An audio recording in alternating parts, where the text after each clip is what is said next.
Hello বন্ধুরা, welcome to only sports view. তো এই ভিডিওতে আলোচনা করব মেনলি মোহনবাগানকে নিয়ে। তো মোহনবাগানের যে এসিএল 2 এর ম্যাচ রয়েছে 30 তারিখ সেফান এফসির বিরুদ্ধে, তো সেই ম্যাচটা নিয়ে কথা বলবো।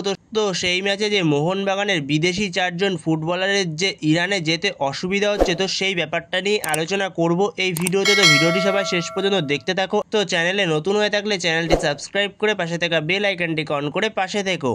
তো সেখানে মোহনবাগানের যে ম্যাচ রয়েছে 30শে অক্টোবর সেফান এফসির বিরুদ্ধে ইরানের ক্লাব, তো সেই ম্যাচে মোহনবাগান যাওয়ার আগে মোহনবাগানের যে 4 footballer Jamie Maclaren, Jason Cummings, Dimitri Petratos এবং টম অ্যালেট, এরা যে ভিসা সমস্যায় ভুগছে, তাদের যে ভিসা এখনও পর্যন্ত হয়নি। তো সেই কারণেই মোহনবাগান পুরোপুরি সমস্যায় রয়েছে। তাহলে মোহনবাগানকে মাত্র 2জন বিদেশি নিয়েই ইরানের বিরুদ্ধে রওনা দিতে হবে। তো সেখানে বিদেশিদের মধ্যে শুধুমাত্র আলবার্তো রড্রিগেজ আর রবসান রবিনোকে নিয়েই সেক্ষেত্রে রওনা হতে হবে। তো সেখানে মোহনবাগান ইরানে যাত্রা করার আগে মোহনবাগানের জন্য একটা ভালো সুখবর বেরিয়ে আসছে, যেখানে ইরানের ক্লাব যে সেফান এফসি, তার কর্তৃপক্ষ থেকে জানানো হয়েছে মোহনবাগানের সমস্ত রকম ভিসার দায়িত্ব তারা নিচ্ছে। তাদের যে বিদেশি প্লেয়ার এবং ভারতীয় প্লেয়াররা রয়েছে তাদের কোনো রকম অসুবিধা হবে না ভিসা নিয়ে, তারা সমস্ত রকম দায়িত্ব নিচ্ছে। তো এরকমই খবর বেরিয়ে আসছে। এছাড়াও মোহনবাগান এএফসিকে চিঠি দিয়ে জানিয়েছে যে এই ম্যাচটা যদি কোনো রকম নিরপেক্ষ ভেন্যুতে করা হয় তো সেক্ষেত্রে ভালো হয় মোহনবাগানের জন্য, যেখানে মোহনবাগানের যে 4জন ফুটবলার যেতে পারছে না। তো সেই কারণে জানানো হয়েছে যে নিরপেক্ষ ভেন্যুতে যদি করা হয় তো সেক্ষেত্রে খুবই ভালো হয় মোহনবাগানের জন্য। তো সেখানে এটা করার চান্স 99% নেই।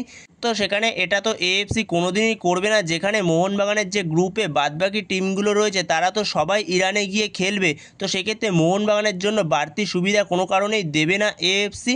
তো এটা হওয়ার চান্স নেই, মোহনবাগানকে ইরানে গিয়েই ম্যাচটা খেলতে হবে। যেখানে ইরানের ক্লাব সেফান এফসির থেকে পুরোপুরি জানানো হয়েছে যে তাদের কোনো রকম ভিসা নিয়ে সমস্যা হবে না।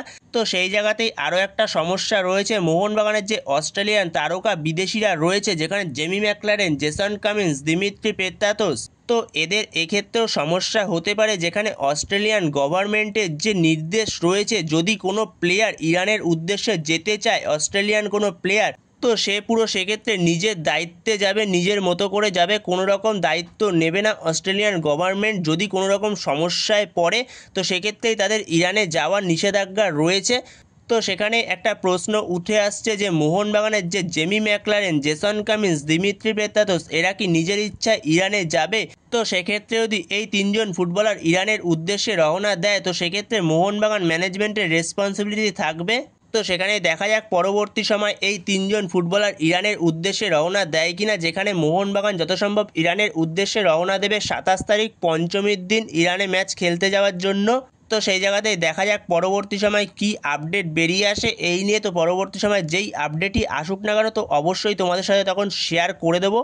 তো এই ভিডিওতে এই পর্যন্তই। তো এই ভিডিওতে এই আপডেটটা নিয়ে আলোচনা করার ছিল। তো ভিডিওটি ভালো লাগলে অবশ্যই লাইক, শেয়ার, সাবস্ক্রাইব করতে ভুলো না। তো নেক্সট ভিডিওতে দেখা হচ্ছে, ততক্ষণের জন্য বাই বাই।